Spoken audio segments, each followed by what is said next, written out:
महाभारत एक महाकाव्य है जो धर्म, कर्तव्य और नैतिकता और राजनीति का अद्भुत मिश्रण प्रस्तुत करता है।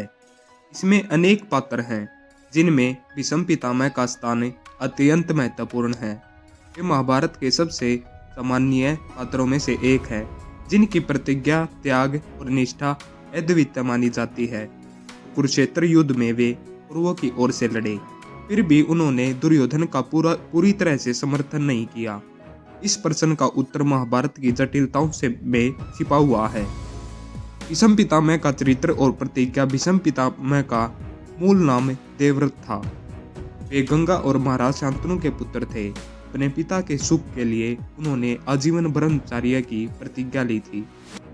राजगद्दी न स्वीकार करने की प्रतिज्ञा भी ली थी। यह प्रतिज्ञा उन्हें अन्याय और अधर्म से दूर रहने का संकेत भी देती थी। उनकी निष्ठा सदैव सत्य और धर्म के प्रति थी, जो कि उनके हर निर्णय में झलकती है।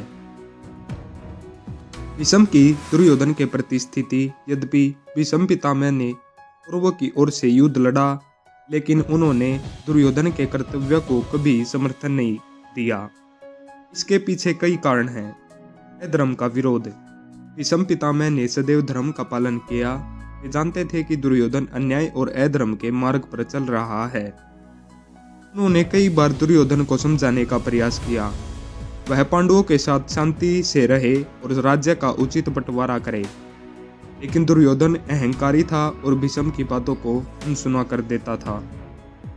पांडवों के प्रति स्नेह। भीष्म पितामह पांडवों को अपना स्नेह देते थे क्योंकि वे धर्म के मार्ग पर चलने वाले थे। विशेष रूप से वे अर्जुन को अत्यंत प्रिय मानते थे। दुर्योधन को यह बात पसंद नहीं थी। भीष्म पांडवों के प्रति दयालु हैं और पूरी तरह से कौरवों का पक्ष नहीं लेते। द्रौपदी के चिरहरण पर मौन। जब कौरव सभा में द्रौपदी का चिरहरण हो रहा था, तो भीष्म पितामह ने मौन धारण कर लिया। वे जानते थे कि यह कर्तव्य अधर्म है, लेकिन वे अपनी प्रतिज्ञाओं और हस्तिनापुर के प्रति अपनी निष्ठा के कारण दुर्योधन का खुलकर विरोध नहीं कर सकेंगे। यह उनके जीवन का सबसे बड़ा द्वंद्व था, जिससे वे अंत तक पीड़ित रहे। शक्तियों का सीमित उपयोग। भीष्म पितामह महाभारत के युद्ध में कौरवों के सेनापति थे, लेकिन उन्होंने अपनी पूरी शक्ति से पांडवों का सहारा नहीं किया। उन्होंने घोषणा की कि वे नारी शिखंडी पर अस्त्र नहीं उठाएंगे। यही कारण था कि अर्जुन ने शिखंडी के आड़ में आकर उन्हें परास्त किया। यदि भीष्म पितामह वास्तव में दुर्योधन का पूर्ण समर्थन करते, तो वे अपनी शक्ति से पांडवों को पहले ही हरा चुके होते। महाभारत युद्ध में भीष्म की भूमिका। युद्ध के समय भीष्म पितामह ने दुर्योधन के आदेशों का पूरी तरह से पालन नहीं किया। उन्होंने कभी भी पांडवों का विनाश करने का प्रयास नहीं किया, बल्कि वे यह निश्चित कर रहे थे कि युद्ध के नैतिक नियम बने रहें। कुछ घटनाएं इस बात की पुष्टि करती हैं। भीष्म की दुर्योधन की चेतावनी। युद्ध के पहले दिन ही भीष्म ने दुर्योधन से कहा था कि पांडव धर्म के मार्ग पर हैं और उनकी विजय निश्चित है। उन्होंने दुर्योधन को यह भी समझाया कि यदि वह युद्ध से बचना चाहता है, तो अभी संधि की संभावना कर ले। लेकिन दुर्योधन ने इसे कमजोरी समझा और भीष्म के सुझाव को ठुकरा दिया। अर्जुन पर कृपा। युद्ध के दौरान भीष्म ने अर्जुन पर पूर्ण शक्ति से आक्रमण नहीं किया। वे जानते थे कि अर्जुन एक धर्मपरायण है और वह अधर्म के खिलाफ लड़ रहा है। जब दुर्योधन ने इस पर आपत्ति जताई, तो भीष्म पितामह ने कहा, वे धर्म के विरुद्ध कोई कार्य नहीं कर सकते। शिखंडी के आड़ में पराजय।